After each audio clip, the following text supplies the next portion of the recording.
One gray, cloudy Saturday afternoon, Mrs. Ellis said she had to do some shopping. Mouse didn't want to go, so her mother said she could stay at our house. Mouse gave me yo-yo lessons for half an hour, and all that time I wished there was something I could do better than Mouse and the other kids in Terrytown.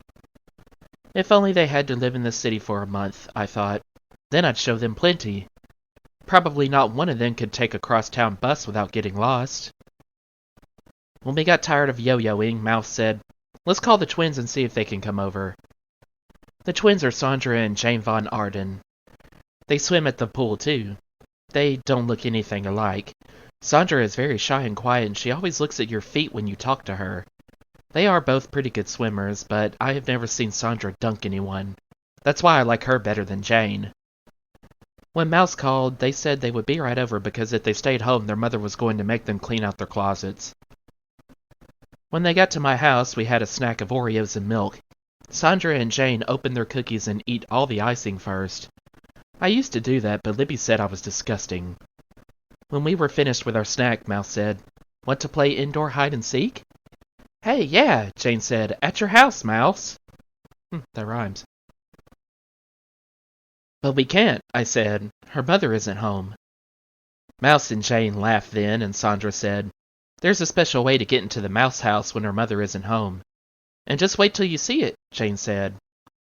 So we walked down the road to Mouse's, and when we got there, the girl showed me the milk door. It's a small door on the side of the house near the kitchen. Mouse unlatched it and said, "See, this is where the milkman puts our stuff. My mother never has to go outside to get it. Isn't that neat?" "Yeah," I said, "it's really neat. It's kind of a built-in milk box." "Right," Jane said, "only it's not a box because it leads right into the house." Mouse boosted Jane up and Jane crawled through the milk door. Then Sandra boosted Mouse and she crawled through. I gave Sandra a boost and was wondering who would boost me when Sandra cried, "Help!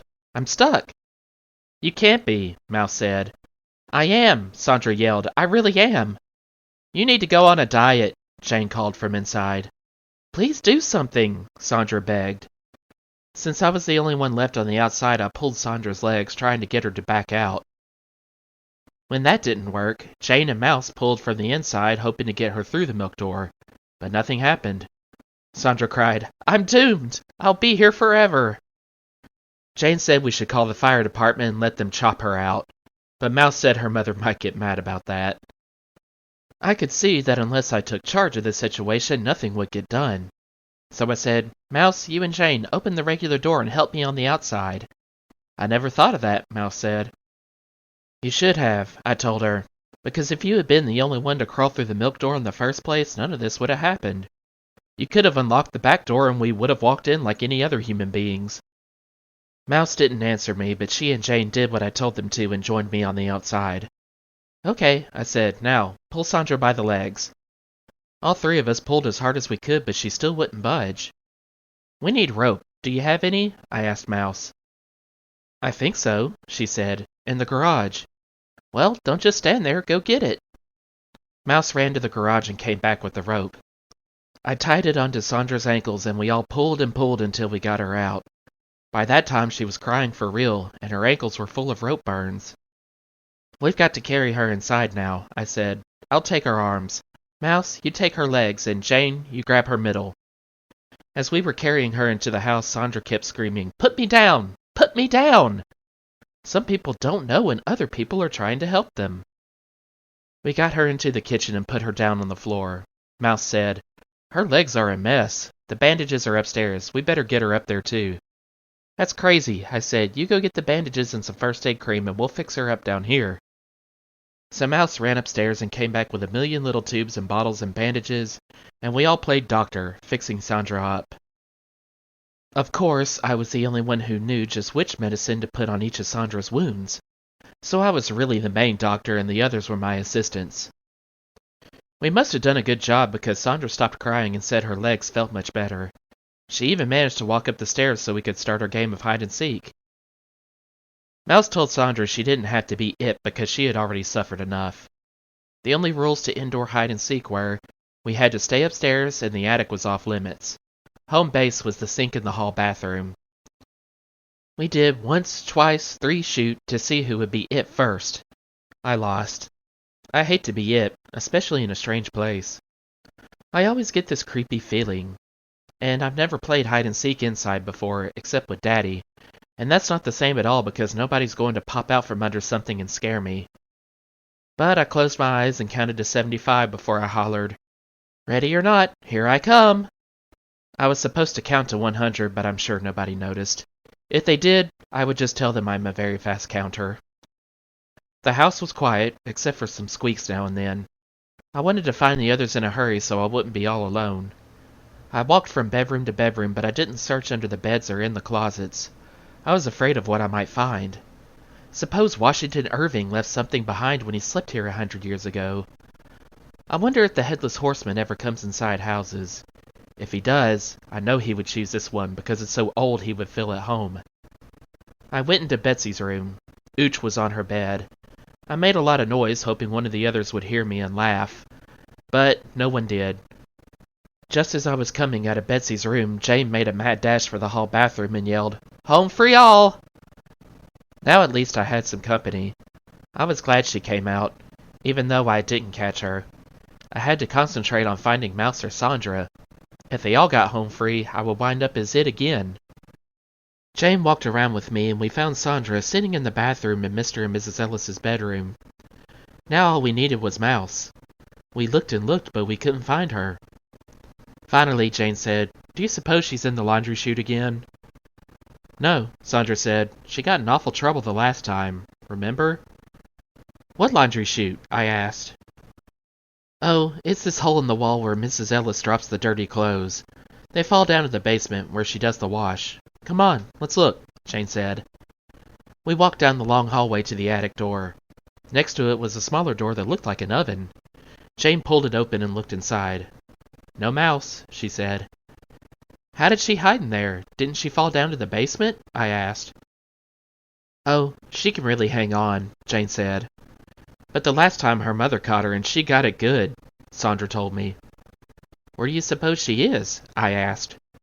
"Who knows," Jane said. Just then we all heard a scary noise. Ooh, ooh. All three of us grabbed hold of each other and Sandra started laughing like crazy. Then Jane started. So I laughed as loud as they did. Even louder, to show I thought it was funny too. Woo! Jane pulled away and flung open the attic door. Mouse shouted, "Boo!" and jumped out at us. "Ha ha! I really scared you." "Scared who?" I asked. "You think a little noise like that could scare us?" "Yeah," Sandra said. "We all knew it was you." "And besides that," I told Mouse, "you broke the rules. The attic is supposed to be off limits. You said so yourself." "Yeah," Sandra and Jane said together. I didn't want to play any more hide and seek after that, but Mouse promised not to scare us again. She said she'd even be it just to show what a good sport she was. So Sandra, Jane, and me hid while Mouse stood at the sink and counted up to 100. No cheating allowed. I ran to Mrs. Ellis's room and hid inside her closet. My heart was thumping so loud I thought it might explode and that would be the end of me. I crouched in the corner and waited. I never knew when to run for home base. Other kids get home free. Why don't I? I sat still for a long time. Why didn't Mouse come? Should I try for home base? I heard footsteps. So, she was finally going to have a look in her mother's room, I thought. It's about time. The footsteps came closer and closer. I hid behind a long bathrobe. Maybe she wouldn't find me after all, and as soon as she was gone, I could run for home base. The closet door opened. I peeked out from behind the robe. All I saw were feet. They didn't belong to Mouse. They were much too big. Whoever it was started moving the clothes around. The robe I was hiding behind wiggled, and then there was a terrible scream. I think it came from me. "Sheila Tubman!" Mrs. Ellis shouted. "You nearly scared me to death." I tried to say something, but I couldn't make the words come out. I was shaking. Mrs. Ellis reached down and helped me up. "Come out of there," she said. "What are you doing in my closet?" "I don't know," I told her. "You better know. I'm waiting to hear your answer." "Well, you see," I began. And then Mouse, Sandra, and Jane came into the room. "Hi, Mom," Mouse said. "Mouse, what is going on here?" Mrs. Ellis asked. We were playing a little hide-and-seek, Mouse said. You were supposed to be at Sheila's house, her mother said. Mrs. Tubman is going crazy trying to find you. No kidding? Mouse said. That's right. Mrs. Ellis turned to me. Sheila, go and call your mother right now and tell her where you are.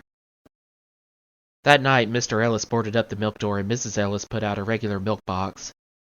And we all knew that was the end of indoor hide-and-seek at the Mouse House.